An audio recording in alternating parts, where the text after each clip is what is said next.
Et nous en arrivons, avant l'article 1er, à 4 amendements faisant l'objet d'une discussion commune. Le 26 de M. Gors.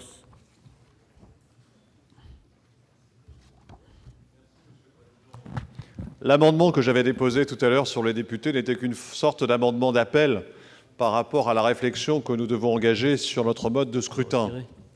Je ne peux pas m'empêcher, étant un membre relativement récent, le ministre a eu la gentillesse de le rappeler, de ce Sénat, d'être surpris qu'une aussi belle assemblée et aussi haute assemblée voit sa représentativité construite sur une base aussi étroite. Et si on doit défendre le Sénat, et on a raison, il montre tous les jours, par le travail qui est le sien, la qualité de sa collaboration à l'élaboration de la loi, on doit s'interroger tout de même sur un mode de scrutin qu'on ne peut pas qualifier autrement qu'archaïque.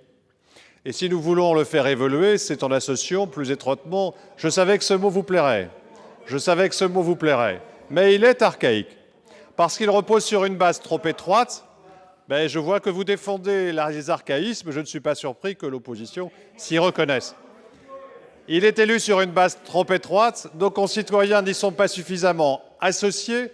Et l'on ne peut pas à la fois considérer que le mode de scrutin doit être élargi, par exemple, aux députés pour qu'ils ne soient pas concernés simplement comme élus par les représentants des collectivités et en même temps refuser son élargissement à d'autres catégories de population à travers les amendements que j'ai déposés. La proposition qui est la mienne consiste simplement à indiquer que les délégués sénatoriaux devraient être désignés sur une base démographique plus large à l'occasion des élections municipales en même temps que les délégués aux comités de communes et que les conseils municipaux, tous les 6 ans et sur une base large, ce qui permettrait d'assurer une vraie transparence à un mode de scrutin dont on ne connaît l'issue que le lendemain et dont les citoyens ignoraient même le dimanche où il se tient qu'il avait lieu alors qu'il s'agit de la 2e chambre de notre Parlement. Je trouve donc cela déplorable, je le dis. Si cela déplaît à certains, peu importe, mon amendement est là pour être repoussé, mais il me permet au moins d'exprimer mon point de vue.